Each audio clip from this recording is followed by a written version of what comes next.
आज हम बात करेंगे उन 4 सिद्धांतों के बारे में जो हमारे भूतपूर्व राष्ट्रपति श्रीमान एपीजे अब्दुल कलाम सर के द्वारा बताए गए हैं। उनका मानना था कि ये जो 4 नियम हैं हर स्टूडेंट और हर इंसान को अपने पर लागू करना चाहिए। अगर कोई भी स्टूडेंट या इंसान इनको अपने जीवन पर लागू कर लेता है और उनको फॉलो करता है तो इस दुनिया में कोई ऐसी चीज़ नहीं जो उस इंसान के कदमों में ना गिरे। इन चारों प्रिंसिपल को हम पूरी डिटेल्स में समझेंगे ताकि आपको फॉलो करने में आसानी हो। तो पहला नियम है, मेरा एक महान उद्देश्य है। दोस्तों, सन 1958 की बात है। डॉक्टर एपीजे अब्दुल कलाम एक पायलट बनना चाहते थे।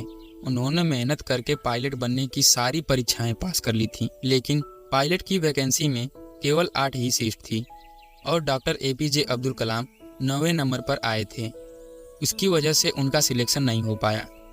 उनका सिलेक्शन तब हो पाता जब ऊपर के कैंडिडेट में से कोई या तो वैकेंसी छोड़ दे या फिर मेडिकल में आउट हो जाए।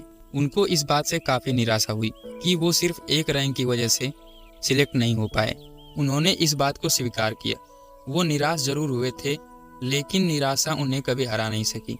उन्होंने ठान लिया था कि भले ही वह पायलट बनके एयरक्राफ्ट न उड़ा सकें, लेकिन एक इंजीनियर बनके, एक साइंटिस्ट बनके वे एयरक्राफ्ट जरूर बना सकते हैं। और दोस्तों, ये तो किसी को नहीं पता कि अगर एपीजे अब्दुल कलाम पायलट बनते तो कहाँ तक पहुँचते, लेकिन उन्होंने इस बात को जरूर साबित किया कि अगर वो पायलट नहीं बन पाए तो उन्होंने रॉकेट और मिसाइल जरूर बना दिया। और भले ही वो इंडियन एयरक्राफ्ट के पायलट न बन पाए, लेकिन एक राष्ट्रपति जरूर बने जो कि तीनों सेनाओं के कमांडर इन चीफ होते हैं। दोस्तों, उनका कहा गया रूल नंबर 1, हमेशा अपने आप को बोलिए कि मैं अपना लक्ष्य ऊंचा रखूंगा, और यह प्रॉमिस अपने आप को हमेशा याद दिलाते रहें। सिद्धांत नंबर 2, मैं लगातार ज्ञान प्राप्त करता रहूंगा। दोस्तों, यह रूल कहता है कि हमें हमेशा ज्ञान हासिल करना चाहिए।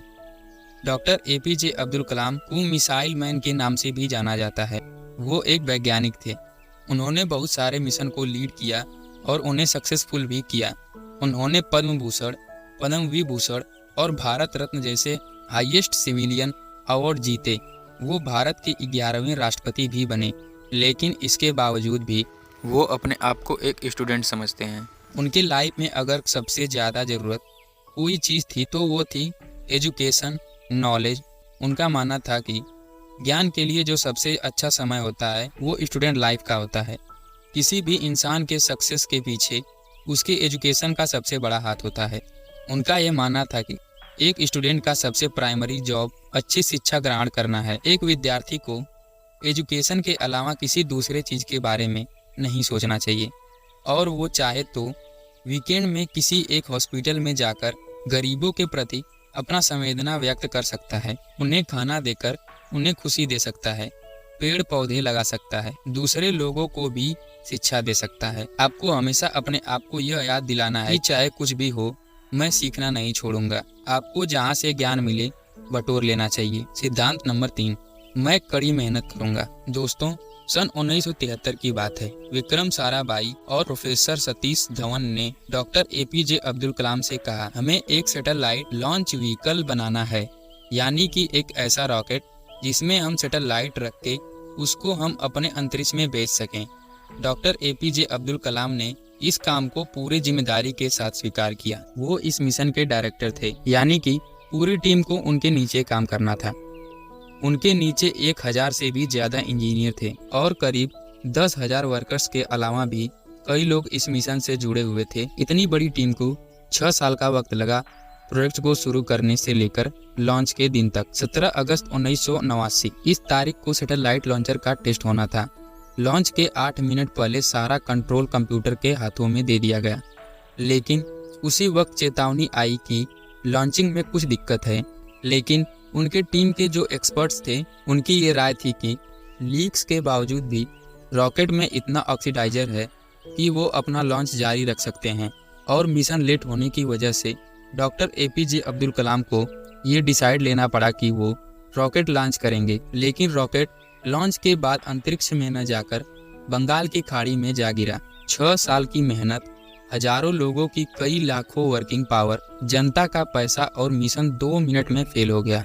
लेकिन डॉक्टर एपीजे अब्दुल कलाम ने हार नहीं मानी।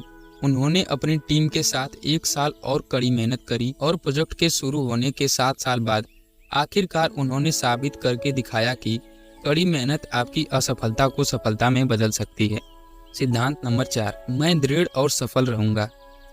चाहे कितनी भी मुसीबत आए, लगातार आगे बढ़ते रहना चाहिए। अपने शब्दों पे और अपने वचनों पे कायम रहना चाहिए। किसी में इतनी हिम्मत न हो कि आपके हौसलों को कम कर सके।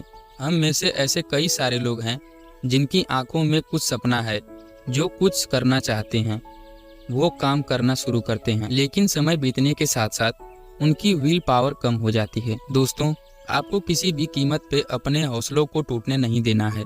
डॉक्टर एपीजे अब्दुल कलाम का मानना था कि आप तब तक अपनी जिद न छोड़ें जब तक आप अपने लक्ष्य तक पहुंच नहीं जाते। आपकी पहचान सबसे अलग होनी चाहिए। आपके इस यूनिक बनने के सफर में आपकी मुसीबतों का सबसे अहम रोल है। अगर आपने अपने मुसीबतों से डरना छोड़ दिया, उन पर से ध्यान हटा के उनके हल के बारे में सोचना शुरू कर दिया और उन पर काम करना शुरू कर दिया, तो आप किसी न किसी दिन इस दुनिया में सफल जरूर हो जाओगे।